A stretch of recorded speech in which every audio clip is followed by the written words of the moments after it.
Hello, everyone. Let's just wait a few seconds until everyone can get in. I'm Sergio, talking from São Paulo. If you could use the chat box and say which city you are connecting from, that would be really great. Thank you.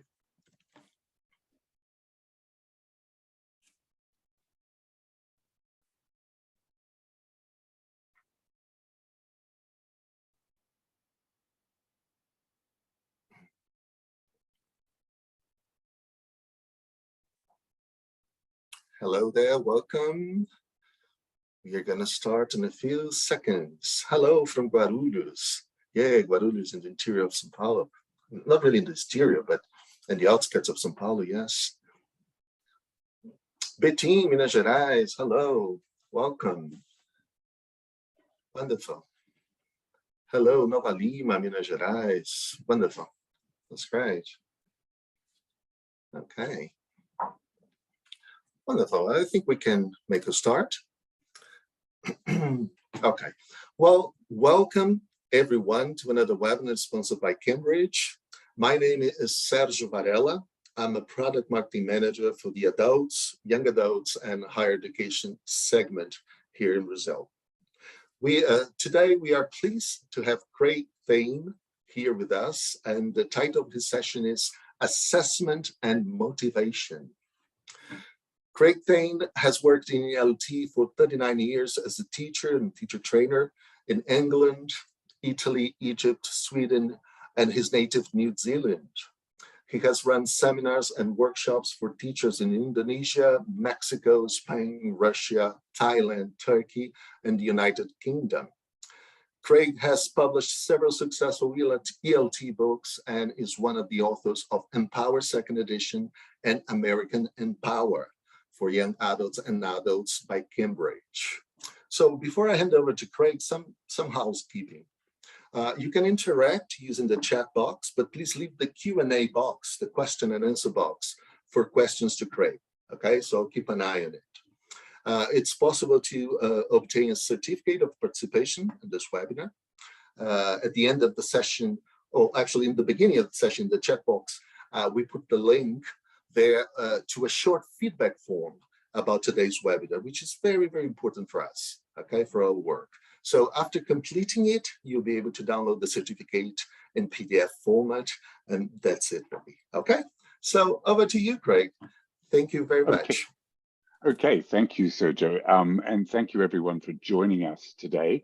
I should say good morning because I'm in Auckland, New Zealand, and it is 8:30 in the morning. It's already tomorrow here, so I believe it's late afternoon in Brazil. So I imagine you are probably all relaxing after a hard day in the classroom. So I hope, I hope that you can enjoy the session, and I'll get you to do a few tasks, but I'm not going to make you work too hard, I hope. So thank you very much for coming along. So what we're going to look at today is assessment and motivation. So these may be two topics associated with English language teaching that you may not think automatically go together. So what I want to do in the session today is look at the relationship between assessment and motivation and explore it in different ways. So here's an overview of what we'll be focusing on. So I'll look at the ways in which formal assessment and then things like progress tests and then sort of slightly less formal classroom-based assessment, how that can actually help us to motivate students when students have got motivational problems. What I'd also like to do is just look at the different kinds of assessment that we do in the classroom and the different ways that these different forms of assessment can actually motivate our learners. And I do want to focus quite specifically on the relationship between assessment and learning, because I think there's a very strong relationship there. And I'm going to focus on something that is called learning-oriented assessment. Now, this is something that I will kind of tease out in much more detail. So if you're not familiar with that term, don't worry, I will explain it during the session. But I'd like to start with a task. This is something I'd like you to do. So imagine a situation where you have a learner And that learner is kind of midway through a course at B1 plus, or what we sometimes call intermediate level. And this learner says that she lacks motivation in class. She's kind of lost interest in learning English, and she feels that she's maybe struggling to make progress. So if you have a learner like this, I'm sure you've probably had them. This is they're on what is often called the intermediate plateau, where they feel as though they're not going anywhere. What would you suggest that this learner does? So if you could just type some ideas into the chat, they don't need to be sentences, they can just be in note form, that would be really useful. So if you could share your ideas with the other people who are attending the webinar. We'll just wait. I'll wait for your answers.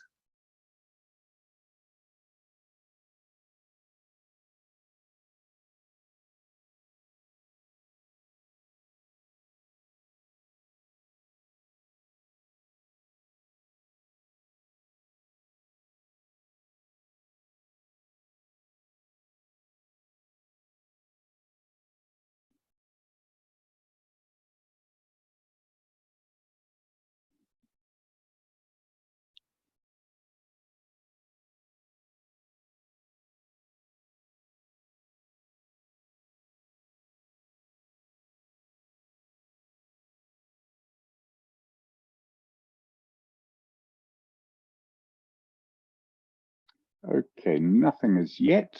Maybe you're all too tired after a day's teaching. I'll just double check.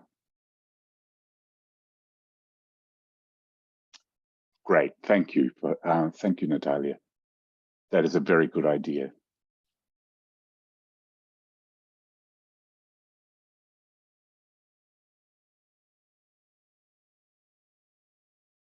Anything else? Anyone else got any ideas? Okay, that's all right. I'm not going to I'm not going to make you work too hard. So I very much agree with what Natalia has written. So listen to songs, watching movies. Great, thanks, Antonio. Okay, so the two ideas there kind of link to the second bullet point, which is really about materials and resources. And this is, I think this is very, very true, that you kind of need to find out what students are interested in doing, what hobbies they've got. And I think particularly as a lot of our learners are young adults, things like movies and songs are very, very powerful ways of getting them to motivate, to feel more motivation. You know, I often myself use songs, maybe sort of once a month or whatever, and that often is a nice way to introduce a little bit of the outside world, and students usually find it motivating. So another thing that I would often check with students, I would always talk to the student and find out a little bit about whether there is maybe a problem with the classroom dynamics. So maybe they're seated next to a student that they're not comfortable working together with, or something along those lines. Or are there issues associated with classroom management? So for example, they may not like the kind of interaction patterns. They might think that I, the teacher, speak too much, or they might feel there's too much pair work and group work. They might find that, you know, that we need to kind of rebalance things there. Materials and resources, apart from the authentic materials, it could be that there is an issue with the course book that you're using, that could be, you know, that the topics are not interesting. So you might need to make some adjustments there. I'm not saying replace the course book so much as supplement it with things that might help that learner feel a little bit more motivated. But then more specifically, I think it's useful and valuable to talk about the kind of learning goals that student has got. So what are they in the short term and what are they in the long term? So often students need to be reminded of what their kind of initial goal for learning English was, because they often lose sight of that. And then in terms of short-term goals, often we need to get them to focus on things that are actually achievable. So when we talk about short and long-term goals, we need to look at what their reasons were for studying English, as I've mentioned. So are they doing it to get a better job? Are they doing it maybe to get into a specific kind of course at university? Or are they doing it for, reasons of tourism and travel? So find out exactly why they are studying English, because that will help us understand why they're not feeling motivated.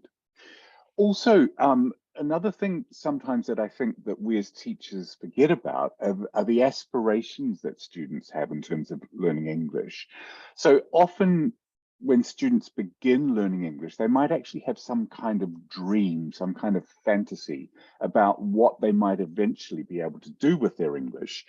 I mean, they might be at A2 level, but their dream might be to deliver a TED talk in English or something. So, that's quite a long journey to get from A2 to being able to deliver a TED talk in English. But sometimes it's those kind of dreams and aspirations that can actually keep motivation alive. And if we talk to students about those, it's a way of kind of reminding them of that. And that is something that can often maybe sustain students when their motivation flags a little bit. Then I talked about, as I just mentioned in the previous slide, this idea of short-term goals and making sure that they are achievable. So often when I talk to students at, say, A2 or B1 level, and you say, what are your goals? And they will often answer, I want to speak English like you. And you think, well, yeah, that's kind of, you're a little way off that. So often we need to kind of refocus students and get them to think of objectives that are achievable. Because if they think, I want to be able to speak English as well as my teacher does, and they're at a low level, they're going to kind of lose momentum, I think, at a certain point. So it's better to think of goals. I want to be able to talk about my family, my friends, my interests, my hobbies. I want to be able to talk about what I did yesterday. I want to be able to tell simple stories in English. So thinking of goals in these kind of achievable terms rather than just being a fluent speaker of English, particularly for low-level learners, I think that this is important. But the other thing that we can do, particularly at, say, B1 plus level, this kind of intermediate plateau, sometimes it can be a good idea to suggest that students do some kind of external exam, like a Cambridge exam, as a goal, because that can be a way of giving them a very precise objective, something that is very tangible to them in terms of motivation. Okay. So what this does, what this suggests is that assessment, the idea of doing an exam, some kind of assessment, is one of the tools that we do have in our motivational toolkit. Now, it's not the only one, obviously, but it is something that we can use. So really, in the webinar today, I'd like to explore this idea of using assessment as a motivational tool. So I think in order to do this, we need to kind of step back a little and think about what assessment is. So it can be either formative or summative. So these are two very common terms that are used when we are talking about assessment. So let's just see what we mean by that. So formative assessment is designed to play a role in the teaching and learning process rather than to certify ultimate achievement. So in effect, this is the kind of thing that we perhaps do in the classroom. You know, we might have something like an end of week test, or we might do a regular test at the end of the month or something along those lines. And also this, we use formative assessment often to find out what gaps there are maybe in students' knowledge. By contrast, summative assessment, Fulcher says it measures proficiency at the end of a period of study, by which time learners are expected to have reached a particular standard. So this is this idea of what comes at the end of a course or at the end of a period of study, or maybe doing, you've done a course that leads up to doing some kind of formal external exam, and then there is the assessment, which is perceived as summative.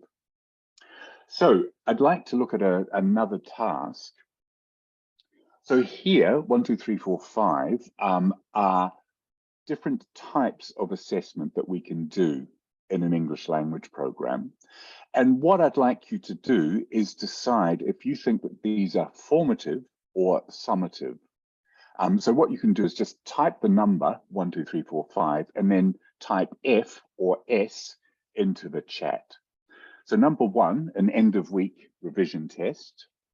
Number 2, a Cambridge B2 first exam.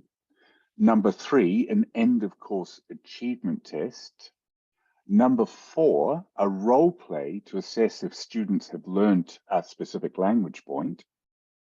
And then number 5, a placement test. So this is the kind of test that is often done when students arrive at a school and we're trying to work out what level they should go in. So if you could type your answers into the chat, I'll just wait a moment and we can see how we go. As I said, you can just type the number and then F and S.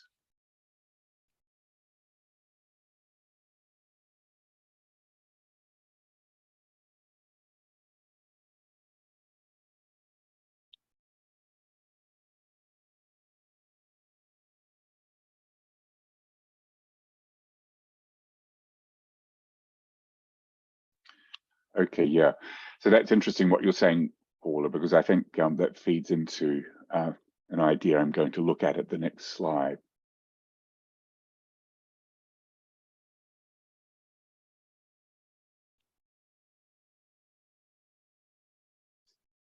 Great, thank you very much. The answers are flooding through. That's really good.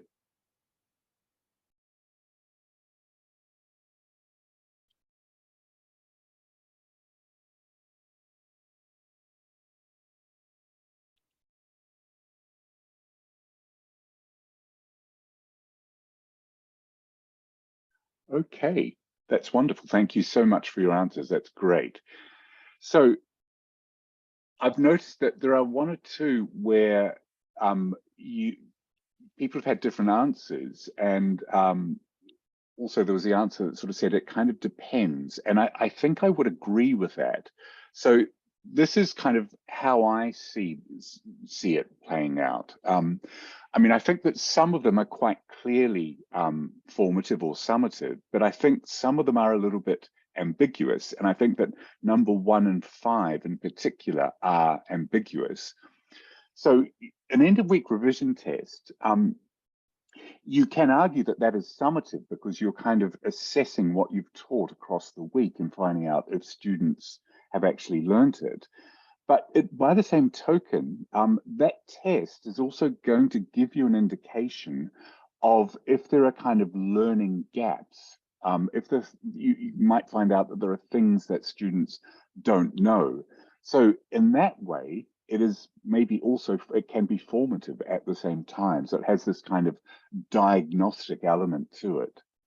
And then likewise, number 5, a placement test, you could say that that is formative because it will tell you what students do and do not know up until that point in their learning. But also, you could say that that is summative because it is an indication of everything that students have learned up until that point. So I think some of these are clear. So number 2 is clearly summative because students build up, they do a course that leads up to the exam, and then they're tested on their language knowledge. And then likewise, number 4 is quite clearly formative because it's a role play, it's not a formal assessment. So what's interesting, I think, is with this terminology, there we go. Oops, I jumped 2 screens. Okay, there we go. What Jones and Saville question about this terminology, summative and formative, is whether it is in fact a false dichotomy. And what they prefer to do is make a distinction between classroom-based assessment and formal large-scale assessment. And they both note that both contribute to the 2 key purposes of assessment, to provide evidence of learning and evidence for learning. So these two prepositions are kind of interesting because they really get to the heart of what assessment does.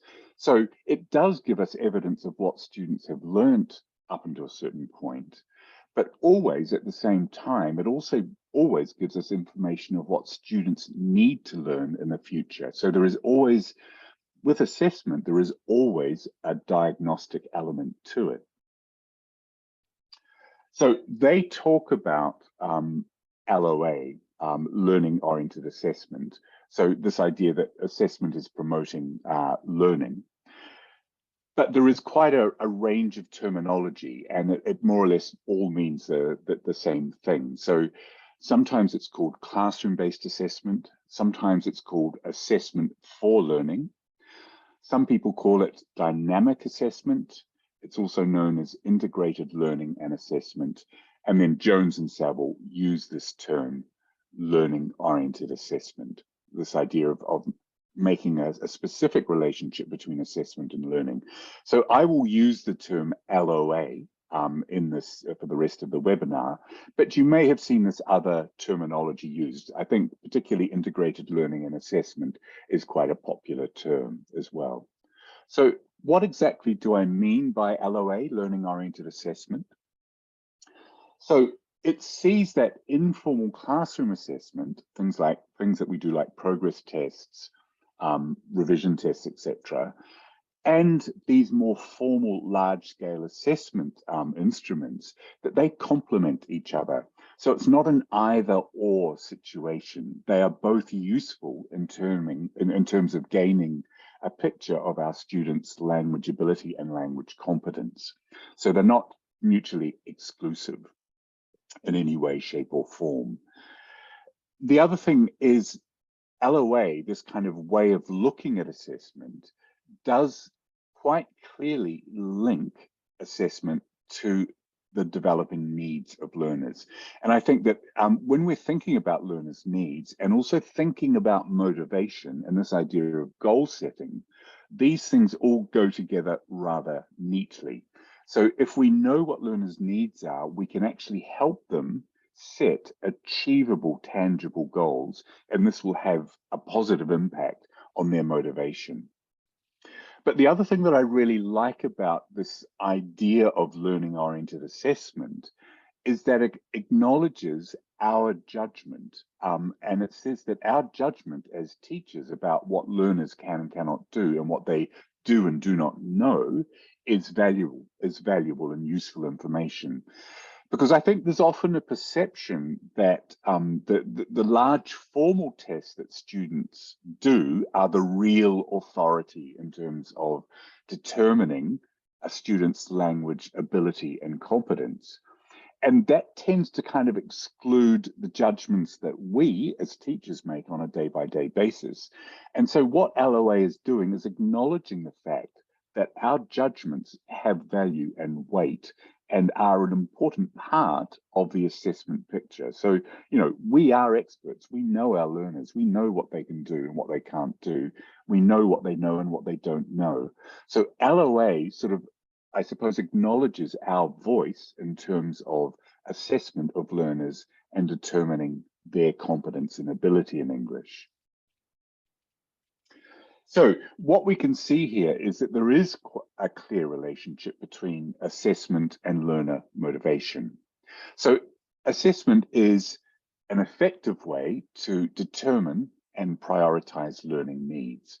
And I think that when we do that, this will help with motivation because it means that we focus our program on the things that students don't know and need to know.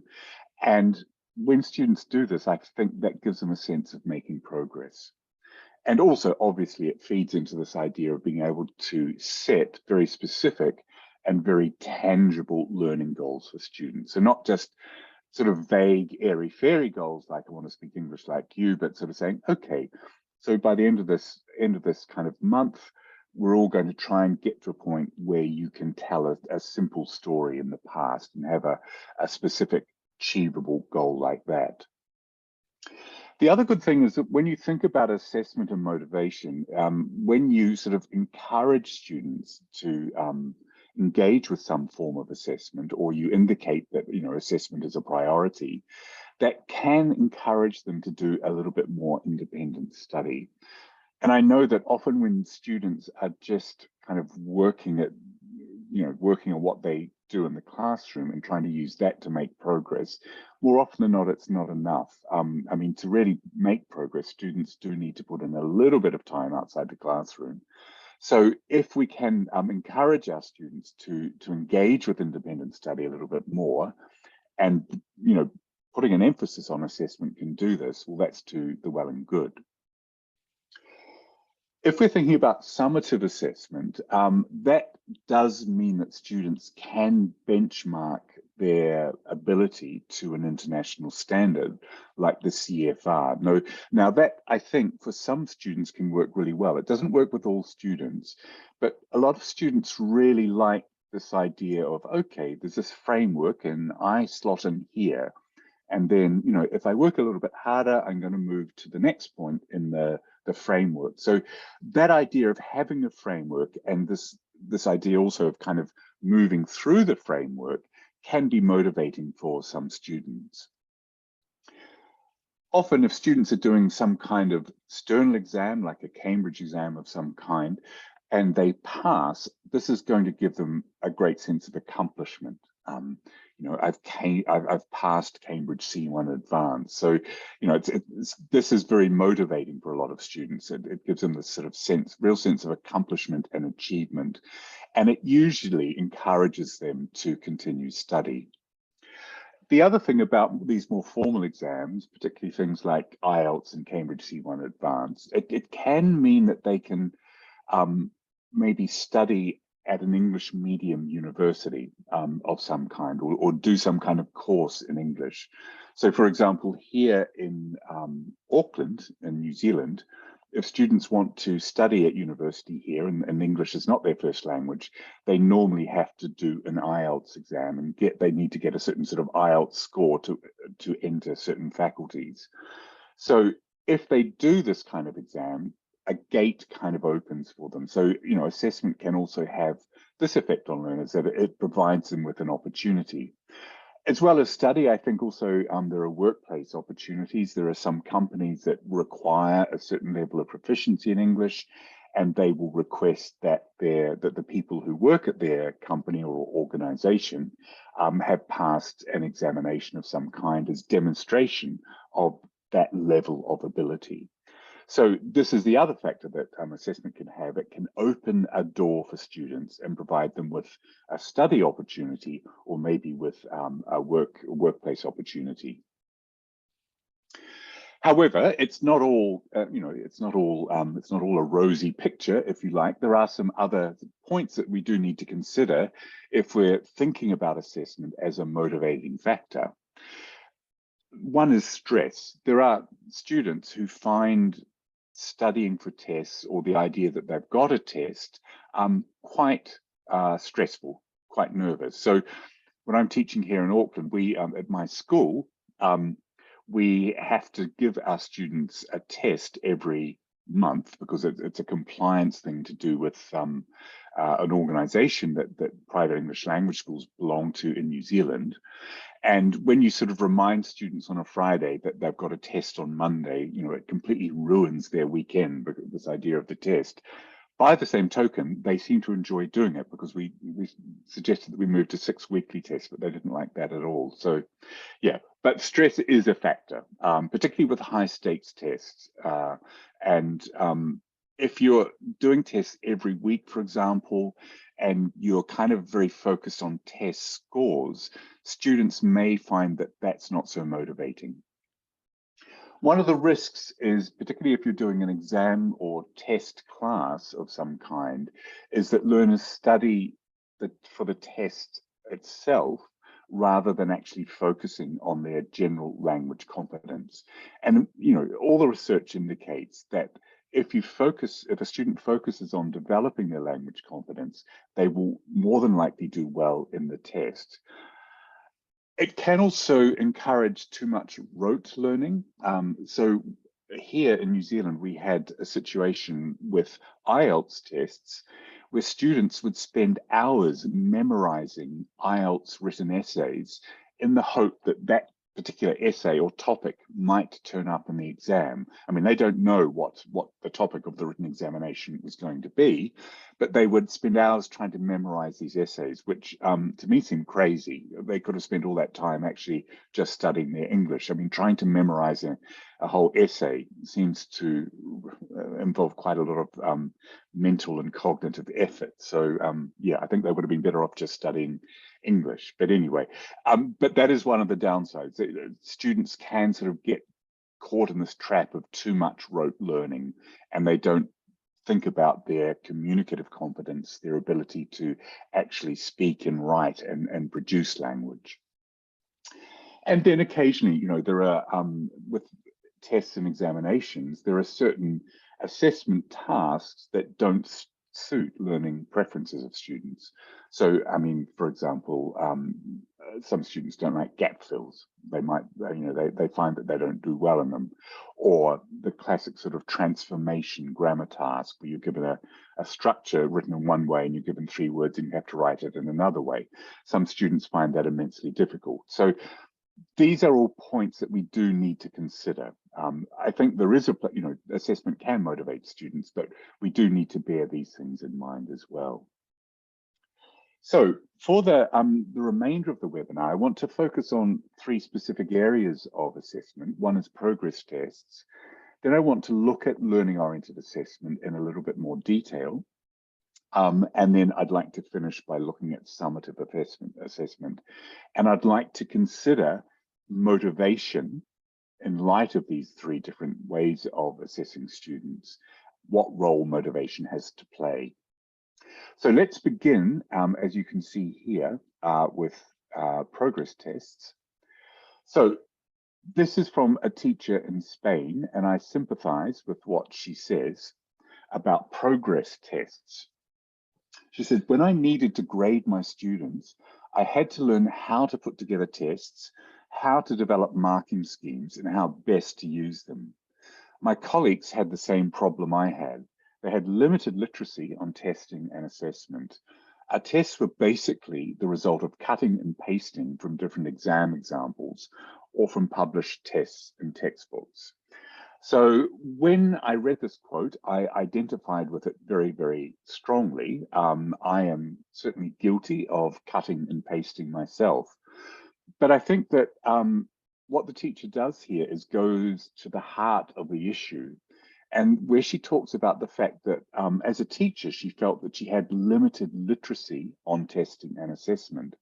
And I very much feel the same. I mean, I know some things about testing assessment, but basically I am not a test item writer, and nor do I want to become a test item writer. It strikes me as being quite a difficult, challenging job, and it's not something I've ever really aspired to do. There are some people who are very, very good at doing that, and I would rather they did it for me. So I think that this actually goes to the heart of one of the stresses associated with progress tests.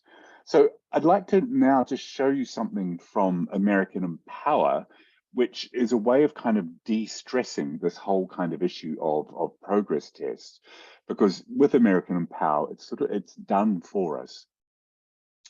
So what happens is after students study a unit in American Empower, they do the A, B, and C lessons. They then can go to the learning management system, Cambridge 1, and they can do a progress test, which is available for them online. So this here, this is not the test, this is the result that a student has got. You can see that it says here first score. So they've made a first attempt at this test, and this is the result. So in all of these areas, they got 25%. So they got most of it right, but they got a few things wrong. So as soon as students complete the test, they get this result. They can see their answers, and they can also see what they got right and what they got wrong. And you, the teacher, can see this as well. you can get all of this information. Then the students can go on and get a more detailed breakdown, as can you, and this shows them and you exactly what activities they got right and what they got wrong. So it shows where the problem areas are. And then, as you can see here, this central button, View Recommended Practice, where students got a very low score, where they got things wrong, the system directs them to extra practice activities, which are different from what they've done in the course book, which allow them to review and revise the problematic language areas. And then they can do the course, they can do the test again.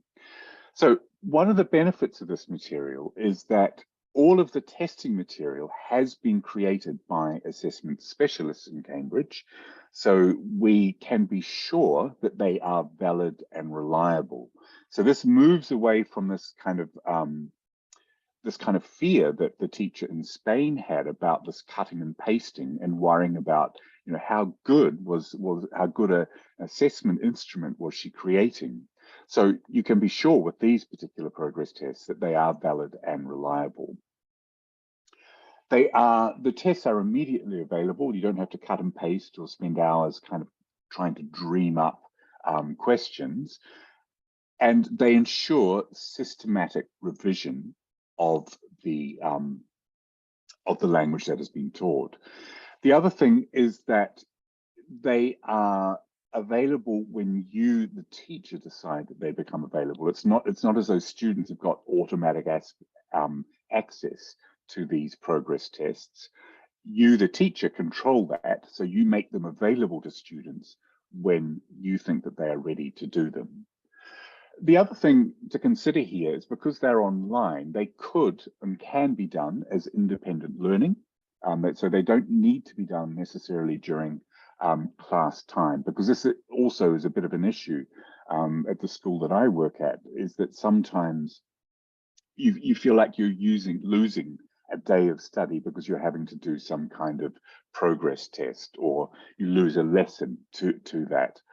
The other thing is that there are mechanisms within the learning management system for you to be able to check how long students have spent on a test. So you could allocate a time and you're able to check that they have done it within a certain time. And then, but I think one of the strengths of this is, okay, not only does the system provide a progress test, but where students have got a problem, it does direct them to online activities that deal with these particular needs. So how does motivation, what role does motivation have with these progress tests? So there's the fact that there are immediate scores, and this gives students a very clear idea of where their language needs lie, and also they can see where they need to focus their practice. Now, I think you will have seen that there was, when we looked at that initial screen, there is a first score and a second score. So once students have completed the revision activities where there have been problems, they then can have a second attempt at the test, but they don't redo the whole test. What they got right, they just leave. They only redo the items where there was a problem, where they didn't get the right answer. So that this means that their second attempt always results in a higher score. And obviously, if students can see, okay, I got 75% in my first attempt, but then I got 90% in my second attempt, this gives them a real sense of having made progress. And that obviously is going to be very, very motivating for students.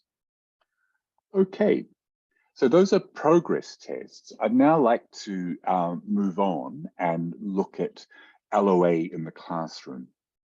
So learning-oriented assessment in the classroom, and how this kind of works in practice, and the ways in which we can motivate students using LOA. So as I mentioned before, this centers around teachers' ongoing and spontaneous evaluation of students. Now, this is absolutely, to my mind, this is absolutely nothing new. I mean, I think that sort of evaluation is almost a kind of default position for teachers. It's a kind of a professional habit that we have. We can't help ourselves to some degree. So, I mean, whenever we kind of step into a classroom with a group of learners, we immediately start evaluating. We're kind of going, did they understand that? Have they got it? How are they going with this activity? Oh, they're not using the target language. That pronunciation isn't clear. I kind of, I'm going to have to do something about that. I mean, I think that we automatically do this all the time. So LOA really is acknowledging this teacher behavior, this kind of very spontaneous tendency that we have to evaluate our learners. I mean, this is why teaching, I think, is tiring. And at the end of the day, we do feel tired, because when we're in the classroom, we're very, very sort of focused and concentrated on these things of how students are going. And that is tiring. So this, as I said, as I've just mentioned, this happens implicitly all the time, but also we sometimes do it explicitly, and we make a point of noticing how students are going, whether they have learned something. And as I also previously mentioned, this reinforces these more formal modes of assessment. So you may work in an institution where you have like a regular progress test or an end of course test or whatever, but I'm sure your actual judgment of your learners over a term or a year also has some kind of weight and value, and it's not just all on what's happened in the test. Now, when we think of learning orientated assessment and when we might do this, I think the best way to conceive of this is by means of a task cycle. So I'll show you what I mean by that. So if we start at the top of this diagram, we begin with a task. Students get going with the task, they start doing something. Normally a task is going to be productive. They will be writing or speaking. We will observe how well they're doing the task. Usually we move around the classroom and monitor and check how they're going. And we'll make a note of what we think. We'll record our interpretation. We don't always necessarily write anything down, but often, particularly say with a speaking activity, we might hear some language, you might like to write down some examples of good use of language and some examples of language that needs a little bit more work. Then on the basis of what we've seen and heard, we'll decide what we're going to do, how we're going to respond to the language that students produced in that activity. And then on the basis of that, we will give feedback to learners. So we may decide, for example, to do a little bit of error correction, looking at sort of some of the problematic examples that we've heard, or we might feel that there's kind of a systematic problem across the group as a whole in relation to a particular language point, maybe a vocabulary set or a grammar point or pronunciation or whatever. So rather than sort of giving individual errors, you might just sort of say, we need to do a little bit more work on that, and then maybe leave it until the next lesson. By the same token, it might have been a sort of an activity where you wanted students to be using some specific grammar, and they all might have been using it brilliantly. And so your feedback to learners is just fantastic, and you move on. So this is where this takes us to the next step in the diagram, where we modify our objectives. So if there's a kind of a problem with the group as a whole, we might think, okay, in the next lesson, I'm going to actually have to do some revision of that language point. Or if they're doing that they've used a grammar point really, really well, that means, okay, let's move on to the next thing. Let's keep moving forward. So we will modify our objective accordingly. So if we're thinking about student motivation, I think the two key points in this task cycle where motivation has a role to play is in the nature of the task itself, but also in the feedback that we give to learners. I think these are two key areas where motivation is important. So let's explore these two a little bit more. So first of all, motivating tasks. So ideally, tasks should be communicative. So they should provide learners with an opportunity that allow them to produce language of some kind, to actually write something or say something. So this often involves, maybe, particularly with speaking, an idea of an information gap. So if there is an information gap between one student and another student, that gives them a reason to speak and they will say something. So they need to be communicative in this way. They also need to engage learners. So this goes back to the point that a couple of teachers made right at the beginning, this idea of thinking about students' hobbies and topics, the kinds of things that they are interested in. So that is critical, I think. So you really, I mean, at the beginning of a course, it really does pay to find out what students are interested in, you know, something about their personal lives, what they engage with. Tasks also need to be varied. So, I mean, you don't want to do the same thing all the time. So speaking shouldn't always be a discussion, because there will be some students who obviously don't like doing discussions. There'll be some students who love them, but others won't. So you need to think of a range of different kinds of activities, different types of tasks, so that all learning preferences are catered for. So discussions, role plays, mingle activities, just doing monologues of some kind. But I think a key thing in terms of motivation and tasks is this idea that tasks should be manageable, but with an appropriate level of challenge. Now, if they're too easy, if the task is too easy, students get bored, and that's not motivating for them. They think, oh, that's easy, it's kind of boring, I don't really care. But if it's too difficult, it means that students can kind of feel that it's overwhelming, and then they kind of retreat and just don't want to say anything. So I think that this is a nice quote that focuses on the issue of motivating tasks and an appropriate level of challenge. So Black and Williams say, a task where the challenge goes too far can lead to student avoidance of the risks involved. And for students who are far behind, it is difficult to encourage their efforts without at the same time making them aware of how far behind they are. So this kind of is signaling that students get into this vicious cycle, so that they get the sense of being far behind, and that means that they won't make an effort, and then they get further and further behind. So this is a very definite risk if tasks are too challenging.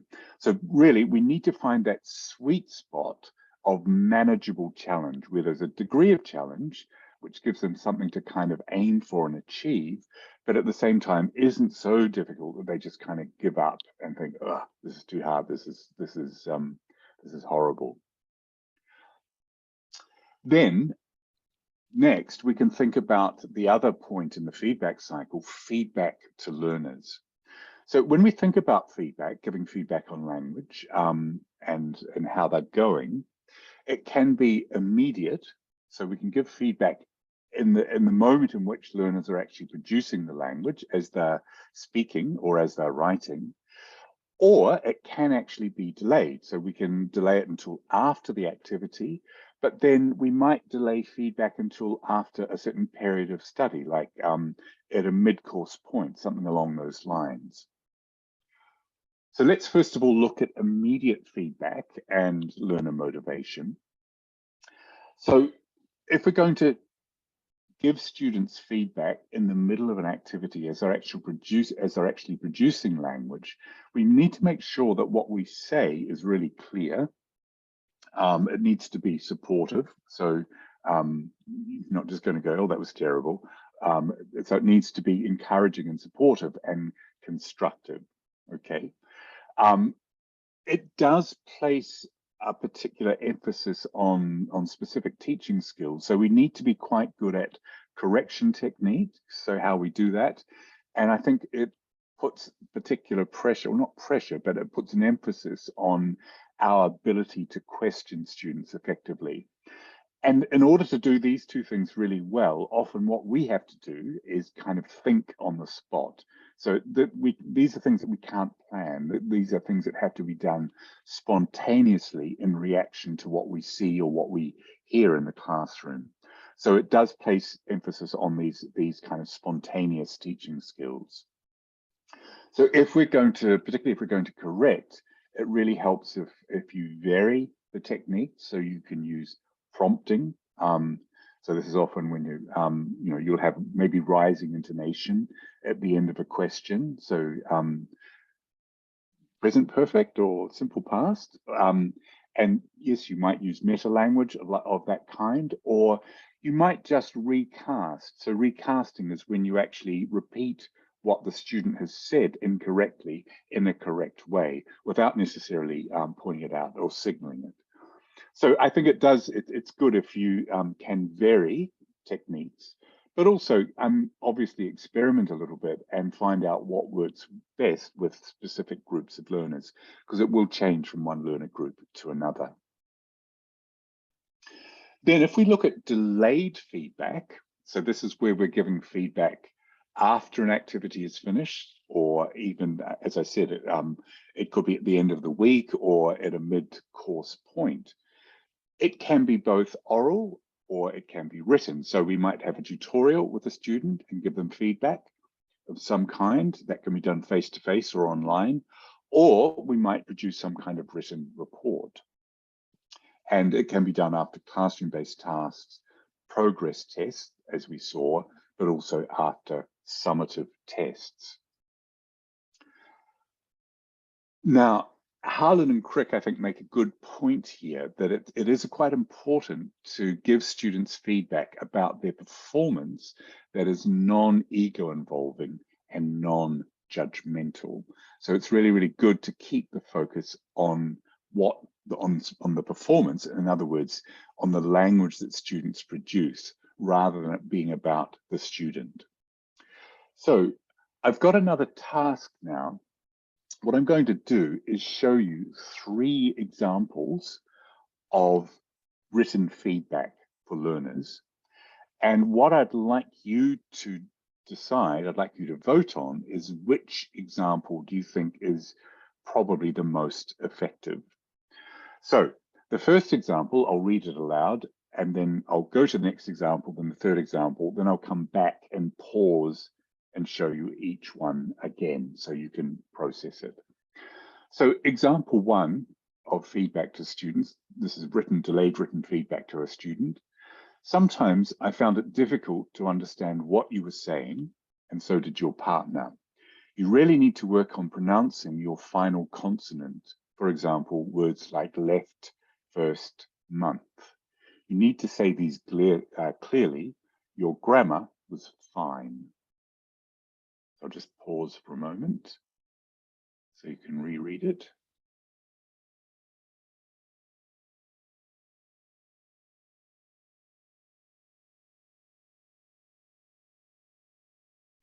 Okay, I will come back to this, but let's move on to example 2. Example 2, your speaking is so much more confident now and you communicate really well. Your grammar is quite accurate. Just think about your pronunciation. Keep working on your English. You're doing well. It's so good to see. So again, I'll just pause so you can reread.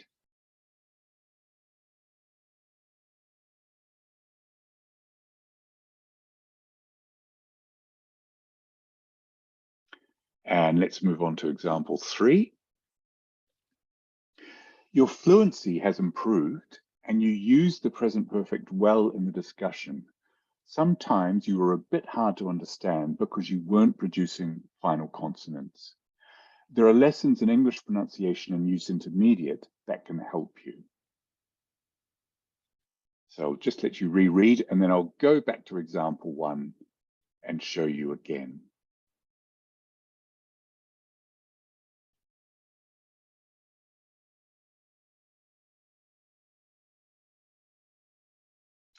Okay, so as I said, I will go back. So here's example 1 again.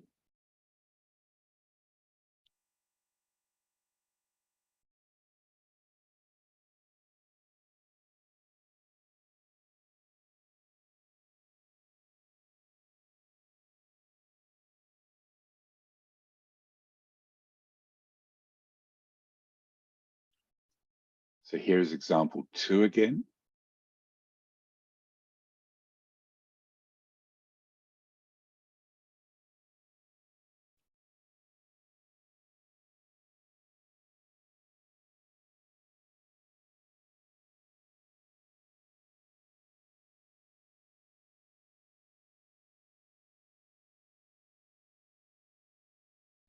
And oops, it's gone back. And here's example 3 again.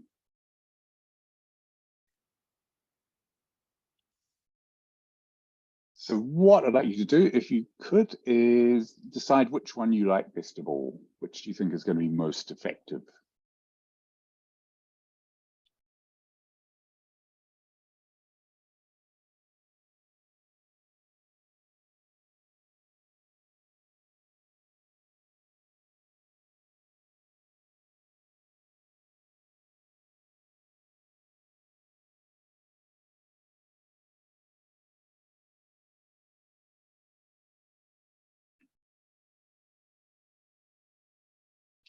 So I've had 2 answers. You're all being quite shy. Don't be shy. Okay, some people like 2. That's good. Like 2 of them. Okay, someone thinks example 2 is a bit vague.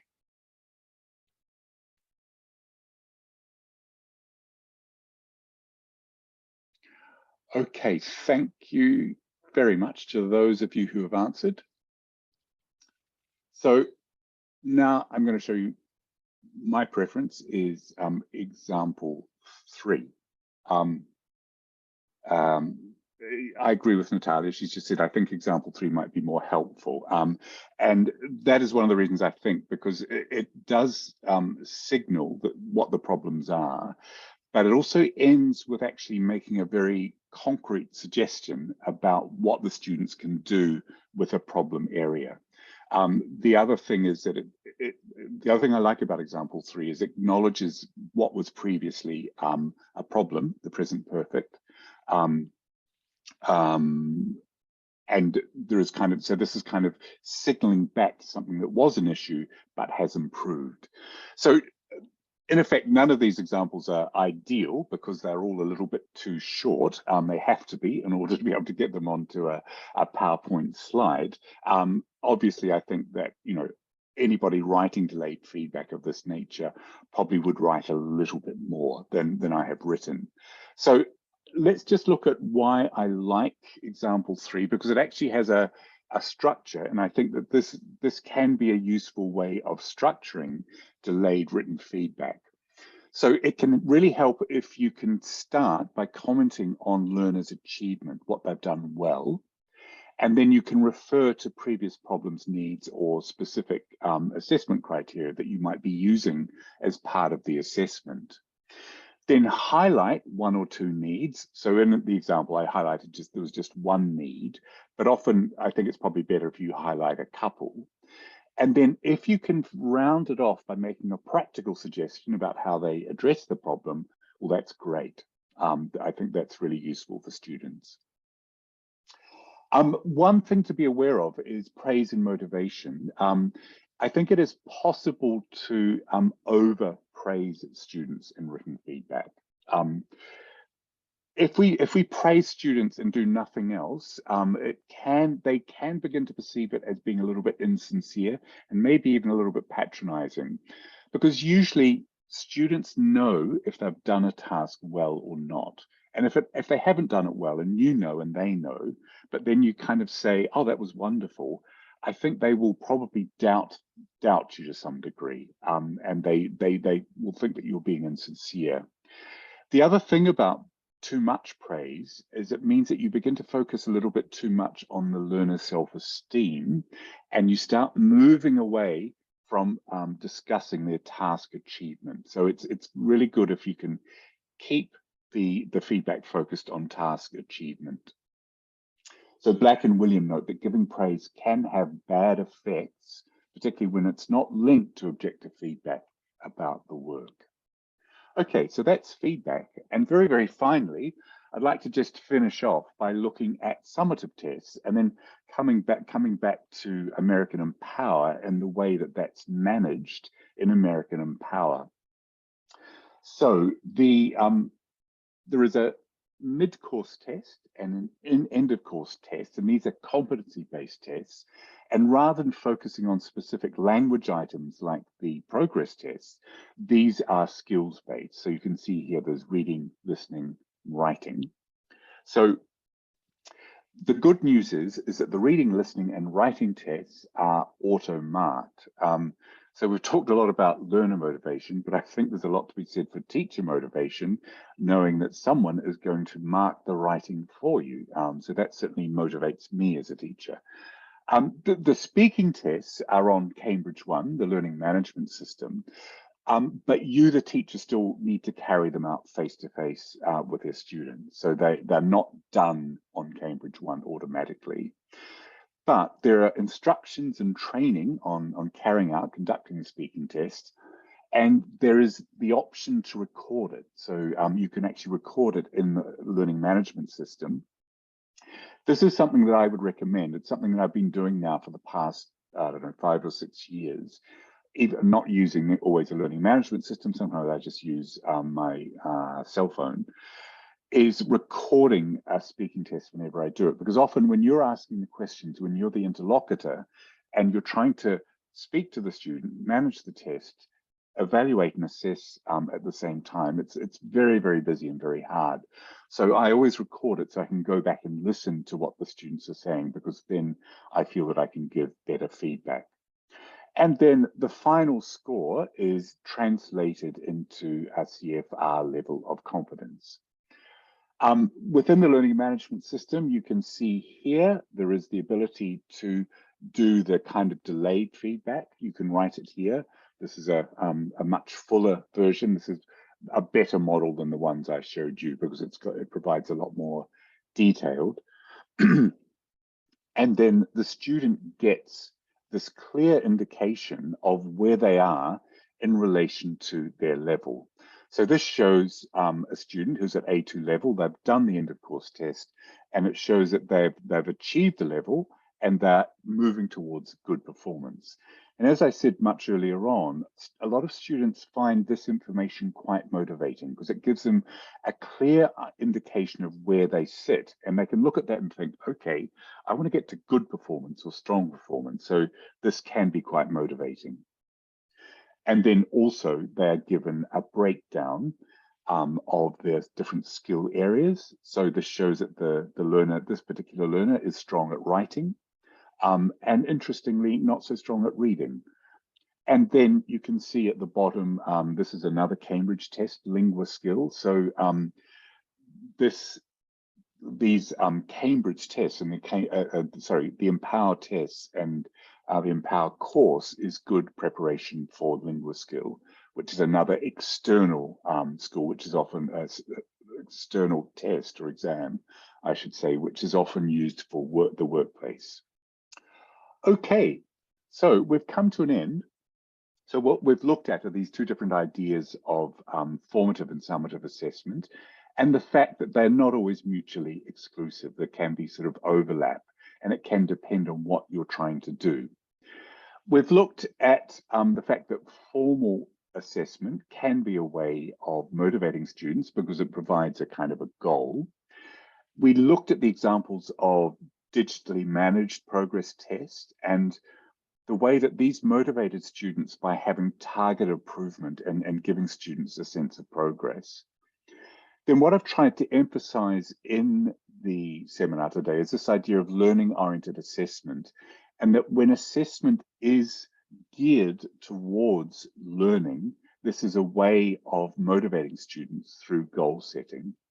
And then in the end, we looked at this idea of feedback in particular and trying to make this productive and constructive, because that will give students a way of feeling motivated. So these are some of the references, and at this point, I'm happy to answer any questions that you may have if you've been typing them into the Q&A. Greg, let me just check whether we have any questions here. No. No questions. Does anyone want to make a final question? This is the moment.